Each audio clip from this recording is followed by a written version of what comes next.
नमस्कार, स्वागत है आपका। मैं हूं आपके साथ रोहित पुनेठा। इस वक्त की ब्रेकिंग न्यूज के साथ शुरुआत कर रहे हैं। पाकिस्तान से बड़ी खबर यह है कि जैश कमांडर अब्दुल अजीज की मौत हो गई। जैश कमांडर मौलाना अब्दुल अजीज की रहस्यमय हालात में मौत हुई है और बहावलपुर, जो कि जैश का गढ़ है, वहां पर संदिग्ध हालत में अब्दुल अजीज का शव मिला है। आतंकी अब्दुल ने भारत को हमले की धमकी दी थी। अब्दुल अजीज की मौत से खुफिया हलकों में हलचल मच गई है। इस वक्त की ब्रेकिंग न्यूज, बड़ी खबर मैं आपको बता रहा हूं। एक और आतंकी खत्म हो गया है। रहस्यमय परिस्थितियों में हालांकि मौत हुई है बहावलपुर में, जो जैश का गढ़ है, जिसे भारत ने तबाह किया था अपने मिसाइल अटैक से, बिल्कुल बर्बाद कर दिया था। उसी बहावलपुर में अब्दुल अजीज की मौत हुई है। ऐसी खबरें निकलकर इस वक्त सामने आ रही हैं। इस वक्त की ब्रेकिंग न्यूज, बड़ी खबर, एक और बड़ा आतंकी मारा गया। ये वो आतंकी है जो भारत को धमकी दे रहा था। जब भारत ने बहावलपुर में एयर स्ट्राइक की थी और उसके बाद बहावलपुर में जैश के अड्डे को नेस्तनाबूद कर दिया था, मलबे में तब्दील कर दिया था बहावलपुर के आतंकी अड्डे को, उसके बाद अब्दुल अजीज नाम का यह आतंकी भारत को धमका रहा था और अब इस आतंकी का जनाजा उठ रहा है। इस आतंकी की मौत हो गई है। बड़े रहस्यमयी हालात में मौत हुई है और ये भी ऐसा भी माना जा रहा है कि अब्दुल अजीज की मौत कहीं ऐसा ना हो कि जो पाकिस्तान में आपस में आतंकी संगठनों के बीच जो टसल चल रही है, क्योंकि कई आतंकी इस बीच में मारे गए और ये भी खबरें आती रही कि पाकिस्तान में आतंकी ही आतंकी को निपटा रहे हैं। तो कहीं ऐसा तो नहीं है कि किसी दूसरे आतंकी गुट ने अब्दुल अजीज को 72 हुरों के पास पहुंचा दिया हो। तो ये तमाम तरह की स्पेकुलेशंस हैं जो इस वक्त चल रही हैं, लेकिन अब्दुल अजीज, जो कि जैश का कमांडर था, वो मारा गया है। इस वक्त की ब्रेकिंग न्यूज, बड़ी खबर, और पाकिस्तान के बहावलपुर में ही मारा गया है। पाकिस्तान तो वैसे भी ऐशगाह है आतंकियों की, लेकिन आतंक की ऐशगाह में एक और आतंकी जो खत्म हो गया है। अजय जांडियाल इस वक्त साथ में जुड़ रहे हैं। अजय, कुछ वक्त पहले तक धमकी दे रहा था भारत को, लेकिन अब मारा गया है और पता नहीं कैसे, क्या रहस्यमय परिस्थितियां हैं। कहीं ऐसा तो नहीं कि जो इनका आपस का झगड़ा चल रहा है आतंकियों का, जिसमें कई आतंकी पहले भी मारे जा चुके हैं, उसी में इसका नंबर आ गया हो? देखिए रोहित, अपने आप में ये बड़ी हैरान कर देने वाली बात है कि पाकिस्तान में सुरक्षित कौन है। पाकिस्तान में सेना जो है वो बीएलए और टीटीपी के हाथों मारी जा रही है। आतंकियों को मार रहे हैं, आतंकी कमांडर मारे जा रहे हैं, जैसे अब्दुल अजीज मारा गया। टिकटॉकर को शरेआम गोलियां मार दी जाती हैं। तो पाकिस्तान की हाली बदहाली की तस्वीरें जो हैं वो रोज सामने आती हैं। ऐसा कोई दिन नहीं होता जब पाकिस्तान में इसी तरह से लोगों की हत्याएं नहीं होती, लोग मारे नहीं जाते। तो सबसे बड़ी बात है कि आखिरकार वहां पर सुरक्षित कौन रहता है। अभी देखिए, अब्दुल अजीज जो मारा गया है आतंकी, ये दरअसल जैश का आतंकी था और जैश लंबे समय से पाकिस्तान में अपना जो संगठन चला रही है और वहीं पर मसूद अजहर है जो उनका कमांडर है। नाम के लिए उसे जेल में बताया जाता है, मगर जब मौका आता है तो वो शरेआम देखा जाता है जनसभाएं करता हुआ। इसी तरह से हाफिज सईद का हाल है। दरअसल पाकिस्तान में रहने वाले इन आतंकियों का भी कोई कसूर नहीं। दरअसल सेना ने और आईएसआई ने इतना प्रेशर डाला है कि आप रिजल्ट दीजिए, यानी कि जो जितने ज्यादा हमले करेगा, जो जितने ज्यादा काम करेगा, उसको उतनी ज्यादा करीबी मिलेगी।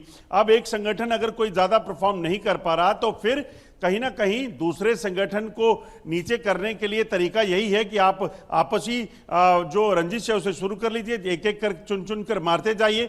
वही हो रहा है। और इसीलिए अगर आप देखें तो आज हाफिज सईद हो, मसूद अजहर हो या बाकी हो, वो सारे सैफुल्लाह जैसे लोग जो हैं वो अपने साथ बॉडीगार्ड लेके चल रहे हैं, वरना आतंकियों को आतंक स्थान में इस तरह की सुरक्षा की जरूरत तो होनी नहीं चाहिए। ये वो आतंकी है अजय, जो भारत को हमले की धमकी दे रहा था, लेकिन लग रहा है कि अपनी तरफ बढ़ते हुए खतरे को ही ये भांप नहीं पाया। और खास बात यह है कि बहावलपुर में मारा गया है, जो कि जैश का गढ़ हुआ करता था। हालांकि भारत ने अब उसे मिट्टी में मिला दिया है, लेकिन अपने गढ़ में मारा गया।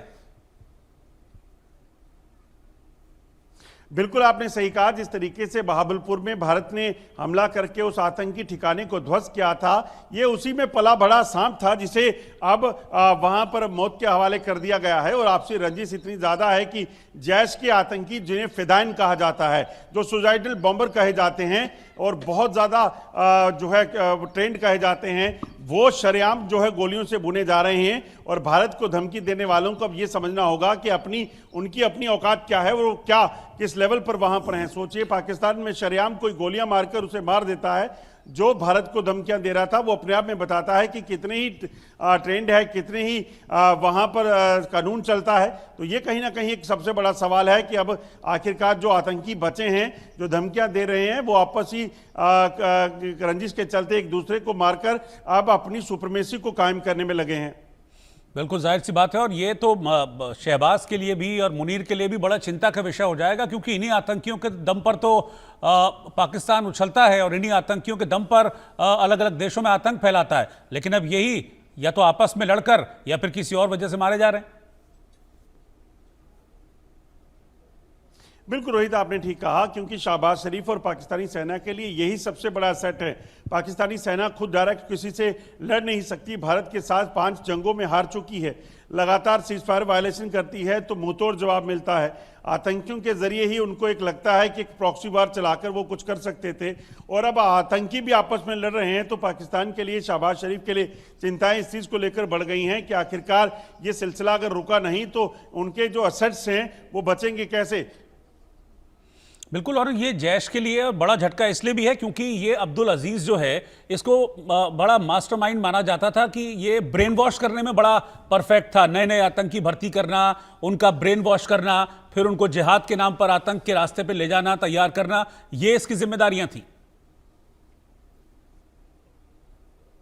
देखिए, बिल्कुल अब्दुल अजीज जो है दरअसल युवाओं को रेडिकलाइज करके उन्हें आतंकी संगठनों में शामिल करता था जैश में, और फिर उन्हें सुसाइड बॉम्बर बनाने के लिए जो है वो तैयार किया जाता था, और इसी में वो उसकी बड़ी एक्सपर्टीज मानी जाती थी। और यही वजह है कि आप देखें बहावलपुर में ये रहकर वहां पर लगातार युवाओं को लाना, पाकिस्तान के कब्जे वाले कश्मीर से हो या पाकिस्तान से हो, उनको वहां लाकर उनको रेडिकलाइज करना, और उसके बाद जो है उनका आतंकी बनाकर उन्हें भारत में भेजना, जम्मू कश्मीर में भेजना, ये काम उसका होता था। मगर अब वो काम ये नहीं कर पाएगा, क्योंकि अब उसका अंत हो चुका है। आपसी रंजिश हो या जो भी हो, भारत के लिए एक अच्छी खबर है।